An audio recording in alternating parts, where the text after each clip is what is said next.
Brooklyn in winter was a study in gray. Gray slush piled against curbs, gray smoke rising from tenement chimneys, gray faces passing on gray streets where hope went to die quietly. Ruby Stevens learned early that survival meant moving fast, keeping your head down, and never, ever letting anyone see you cry. She was 13 years old the night she stopped being a child, standing in a hallway that smelled of boiled cabbage and other people's despair, holding everything she owned in a pillowcase that had been white once in another lifetime. Her mother had been dead for 5 years. Her father had disappeared even before that, dissolving into the anonymous masses of men who chose bottle and oblivion over the crushing weight of responsibility. Ruby's older sister had really tried, but there were too many mouths to feed and not enough of anything to go around. So Ruby learned to make herself small, to take up less space, to need nothing from a world that had nothing to give. The foster homes blurred together, a succession of strangers who saw children as currency, as extra hands to work, as warm bodies that came with a government check. Ruby moved through them like smoke, leaving no impression, forming no attachments. She learned to lock away everything soft inside herself, to build walls so high that loneliness couldn't climb them. She learned that love was a luxury for people who could afford vulnerability, and she was too busy surviving to afford anything. School was her escape, though not in the way teachers imagined. She didn't care about books or arithmetic or the proper way to diagram a sentence, but she watched the other girls, the ones with mothers who packed lunches and fathers who came to recitals. She studied their gestures, their speech patterns, the way they held themselves as if the world owed them kindness. Ruby was an anthropologist of normalcy, cataloging behaviors she could mimic when necessary, building a repertoire of personas she could slip into like borrowed coats. At 15, she lied her way into a job at a department store, wrapping packages with hands that had learned to be graceful despite never holding anything precious. She stood behind that counter watching women with fur collars and leather gloves, women who smelled like gardenias and spoke in modulated tones that suggested they'd never raised their voices in desperation. Ruby absorbed it all, filing away every detail, understanding instinctively that transformation was possible if you were willing to kill who you'd been. The dance hall on 14th Street changed everything. She went on a dare, wearing a dress she'd altered from something donated to one of the foster homes, her hair styled in imitation of a movie magazine photograph. The music hit her like a physical force, hot jazz that made the room pulse with possibility. And when she moved onto that floor, something unlocked inside her chest. For the first time in her life, Ruby Stevens felt powerful. Dance became her religion, her salvation, her reason to wake up in rooms that weren't home. She practiced until her feet bled, until exhaustion replaced hunger as her constant companion. She learned every step, every rhythm, transforming her body into an instrument of precision and grace. The other dancers saw determination. Ruby knew it was desperation dressed up in sequins and sweat. A talent scout found her at 17, or maybe she found him. Ruby was never quite sure. He had slicked back hair and a smile that promised everything while delivering nothing, but he saw something in her that went beyond technique. He saw hunger, the kind that couldn't be satisfied with applause alone. He offered her a spot in a touring company, and Ruby accepted before he finished the sentence, already packing that same pillowcase she'd carried from the last foster home. Vaudeville was brutal and beautiful, a circus of desperate talents performing for crowds who threw pennies or produced depending on their mood. Ruby danced in theaters and tent shows, in halls so cold she could see her breath between numbers, on stages sticky with spilled beer and broken dreams. She learned to smile through exhaustion, to pretend injuries didn't exist, to become whatever the audience needed her to be. But something was shifting inside her. a tectonic movement she couldn't name. Ruby Stevens, the girl from Brooklyn, was fragmenting. In her place, something harder and brighter was emerging, a creature of pure will and calculated charm. She started calling herself Barbara, a name that sounded like it belonged to someone important, someone who mattered. The last name would come later, borrowed from a character in a play, as if she could steal identity from fiction and make it real through sheer force of repetition. Hollywood found her the way predators find prey. Inevitable, impersonal, hungry. A screen test, a contract, a train ticket west to a city built on beautiful lies. Barbara Stanwyck arrived in Los Angeles with $40 and a suitcase full of second-hand ambition. The sunshine felt aggressive after Brooklyn's perpetual gloom, as if the light itself was demanding she become someone worthy of illumination. The studio system was a factory that processed humans into commodities, and Barbara understood factories. She'd worked in enough of them, literal and metaphorical, to know the rules. Show up early, work harder than everyone else. Never complain, never explain, never let them see you as anything less than indestructible. She became the actress directors dreamed of, punctual, prepared, professional to the point of intimidation. But Barbara carried Ruby inside her like a secret, like contraband that could get her deported back to the gray streets she'd escaped. Every morning she buried the frightened girl a little deeper, layering Barbara on top like protective coating. She learned to speak differently, to move with manufactured confidence, to meet the camera's gaze without flinching. The camera loved her for reasons she didn't understand.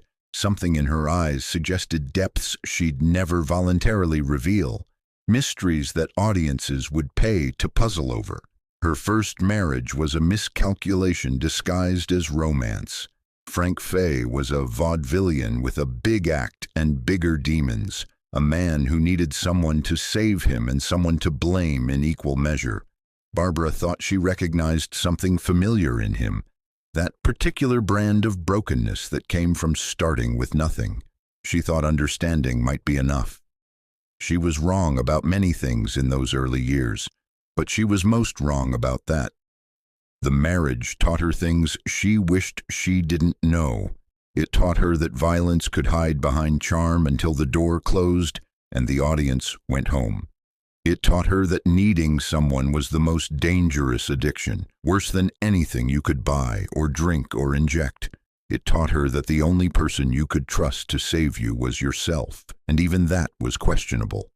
She worked through it all, channeling pain into performances that made audiences weep for reasons they couldn't articulate. Barbara discovered she could use everything, the fear, the rage, the bone-deep exhaustion of pretending to be okay. She could take the raw material of suffering and transmute it into art that looked effortless. The camera captured her containment, the way she held oceans behind a dam of control, and people couldn't look away. The roles got bigger, better, more complex. She played working women with spines of steel, women who'd been knocked down and got back up with their dignity intact. Women who refused to be victims even when the world insisted on victimizing them. Critics called it range. Barbara knew she was just playing versions of the girl she'd been and the woman she'd become over and over, trying to make sense of the journey between them. Divorce came like an amputation, necessary, agonizing, leaving phantom pain that never quite healed. She walked away from Frank with a child she loved fiercely, and a determination to never again need anything from anyone. The little boy, adopted when she'd still believed in fairy tales, became her anchor and her terror.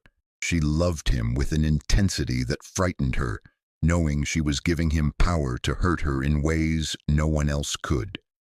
Barbara built a life of perfect surfaces, a house in the hills with every comfort money could buy, a career that soared while others faltered, a reputation for professionalism that bordered on the mythical. She became the actress everyone wanted to work with, and no one truly knew. She was friendly without being friends, warm without revealing warmth's source.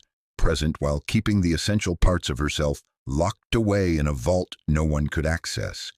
The second marriage seemed safer because it was strategic. Robert Taylor was beautiful and ambitious and unthreatening, a man who needed a wife for his image and understood that Barbara needed the same armor. They built a partnership based on mutual benefit and genuine affection, the kind of arrangement that looked like love from the outside and felt like companionship from within. It was enough, or Barbara told herself it was enough, which amounted to the same thing. She worked relentlessly, accepting roles others refused, showing up on time even when her body screamed for rest. Barbara became the woman who never said no, never showed weakness, never admitted that the foundation she stood on was built on sand and stubborn will. Hollywood respected her for it, but respect is a cold thing, and Barbara was always cold. Even in California sunshine, the war years brought a strange solidarity to Hollywood. Everyone performed patriotism, Bond rallies, and USO tours and movies designed to boost morale. Barbara threw herself into it with typical intensity, visiting hospitals and bases, writing letters to servicemen, doing everything expected of her and more. But she felt like an imposter in these moments of collective purpose, uncertain how to be part of something larger than survival. Her son grew into adolescence, carrying the weight of a mother who loved him desperately, but didn't know how to show it in ways he understood. Barbara gave him everything she'd never had: stability, comfort, education. But she couldn't give him the softness she'd excavated from herself years ago.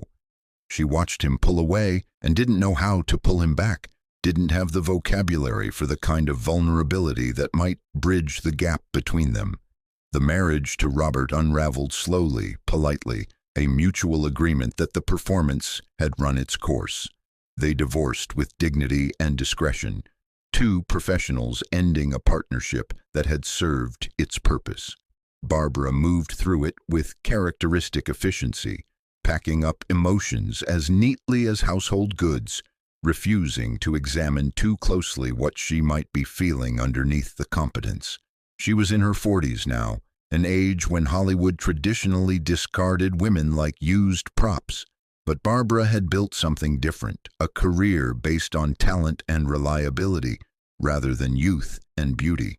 She transitioned into different roles, playing mothers and mentors and complicated women with pasts that showed on their faces. She was working more than ever, as if movement itself could outrun the questions that came in quiet moments. Television found her when film roles started thinning. She approached the new medium with the same meticulous preparation she brought to everything, learning its rhythms and demands, adapting without complaint. The Big Valley made her a television icon, a matriarch who ran a ranch and a family with equal parts grace and steel. Barbara inhabited the role with authority that came from somewhere true. She'd been running her own empire of one for decades. But something was shifting beneath the surface, hairline fractures in the foundation she'd spent a lifetime reinforcing. Her son, now a man, remained distant in ways that hurt more than she'd admit. The relationships she'd built were professional rather than personal, respect rather than intimacy.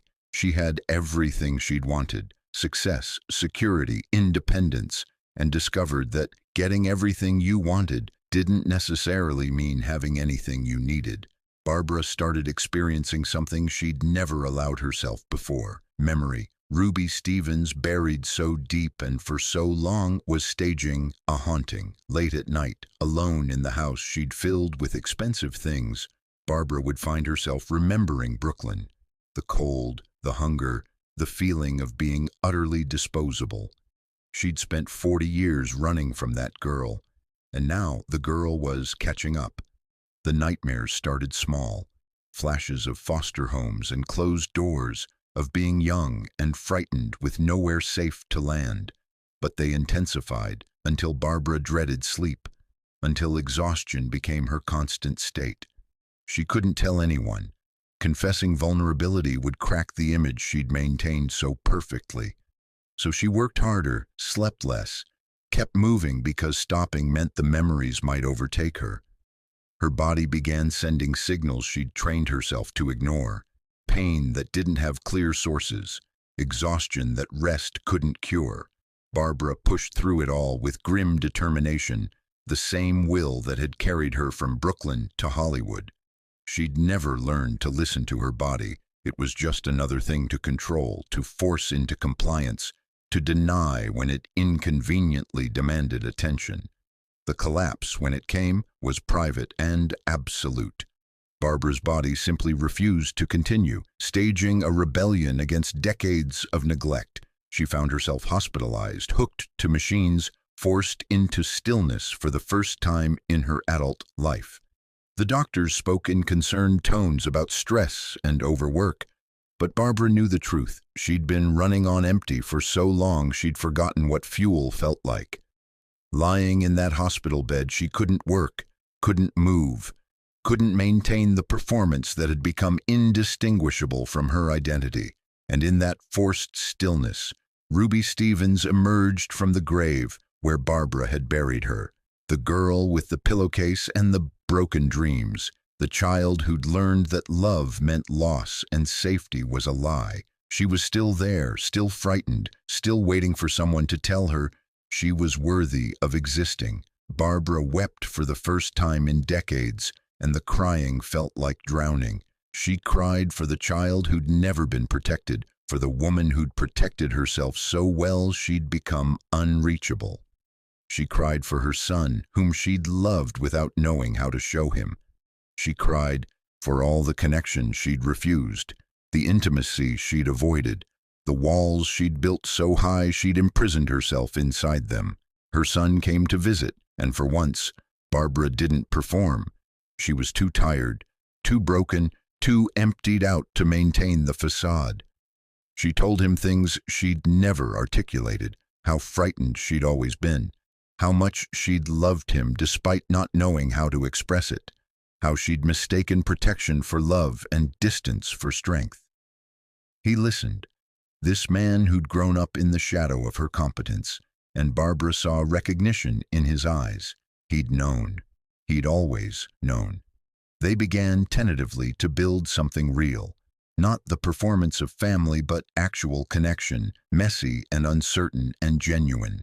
Barbara had to learn how to be imperfect in front of someone, how to need without despising herself for needing.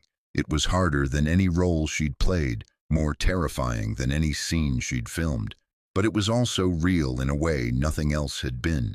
Recovery was slow, both physical and emotional. Barbara had to recalibrate her entire understanding of strength. She'd spent a lifetime believing that invulnerability was power, that needing nothing was freedom. Now she was learning that real strength might include admitting weakness, that actual freedom might require connection rather than isolation. She returned to work eventually, but something had fundamentally changed. Barbara was still professional, still excellent, but she'd stopped performing perfection.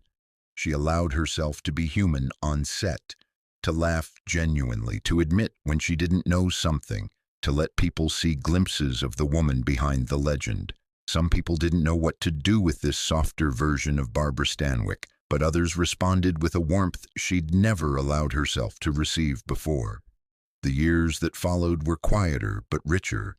Barbara worked less, chose roles more carefully, spent time doing things that had nothing to do with building an empire. She learned to sit with stillness without fear.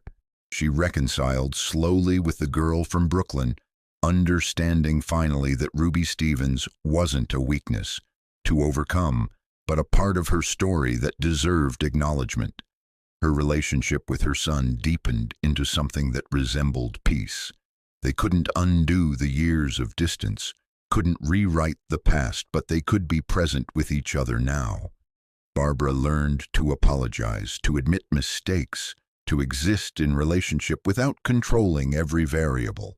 It was uncomfortable and beautiful and occasionally painful, like learning to walk on a leg that had healed wrong and needed to be broken again to set properly.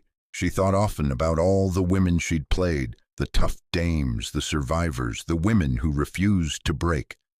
Barbara understood now that she'd been telling her own story over and over, working out her salvation on screen, because she didn't know how to do it in life.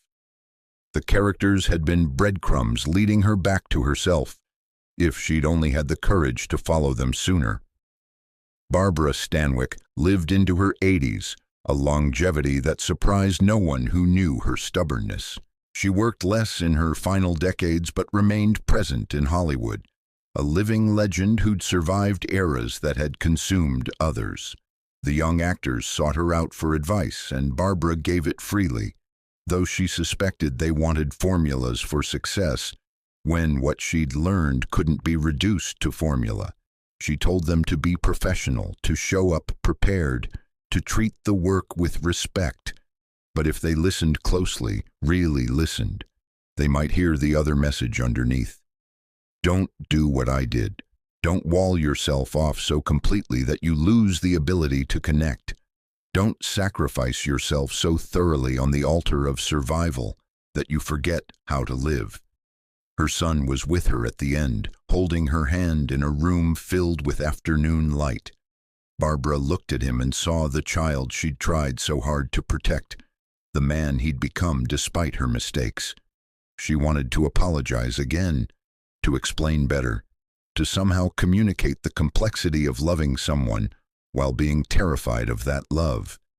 But he squeezed her hand gently, and she understood that he already knew, that maybe he'd always known. The awards and accolades, the body of work, the legendary career, all of it mattered less than she'd imagined. What mattered was this: she'd survived, not just the poverty and neglect of childhood, not just the brutal machinery of Hollywood, but the prison she'd built inside herself. She'd survived her own self-protection long enough to finally, tentatively, become something like whole. Ruby Stevens and Barbara Stanwyck made their peace in those final years, two versions of the same person learning to coexist. The girl from Brooklyn wasn't something to escape, but someone to honor. She'd been brave in ways Barbara was only beginning to understand. She'd survived when survival seemed impossible.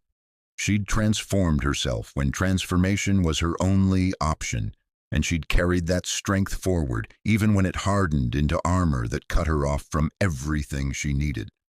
Barbara died on a January afternoon, the same month Ruby had been born so many years before. The obituaries cataloged her achievements, the films, the television shows, the awards and honors. They called her one of Hollywood's greatest actresses, a professional's professional, a woman who'd defined toughness and grace in equal measure. All of it was true. None of it was complete. What the obituaries couldn't capture was the internal journey, the slow and painful process of a woman learning to be human after spending decades being invincible.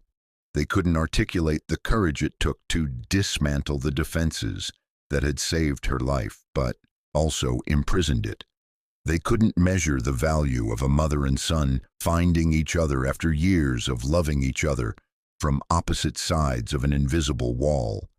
The girl who'd carried everything she owned in a pillowcase, and the woman who'd owned mansions and earned millions, they were the same person, separated by decades of transformation and a lifetime of survival. Barbara had spent years trying to kill Ruby, burying her deeper with every success, every professional triumph, every moment of carefully controlled perfection. But in the end, she'd learned what she should have known all along. You can't build a foundation by denying where you started.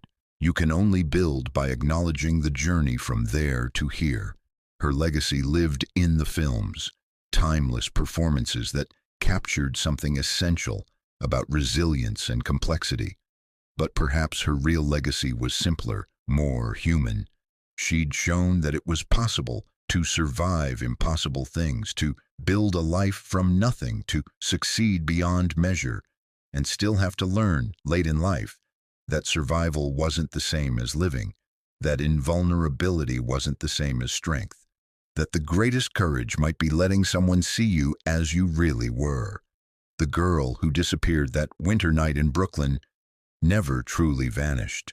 She just transformed, repeatedly, desperately, until transformation became identity. And in the end, Barbara Stanwyck's greatest performance wasn't on any screen. It was the slow, painful, beautiful work of reclaiming the girl she'd buried, honoring her instead of hiding her, and learning, finally, gratefully, to let herself be seen.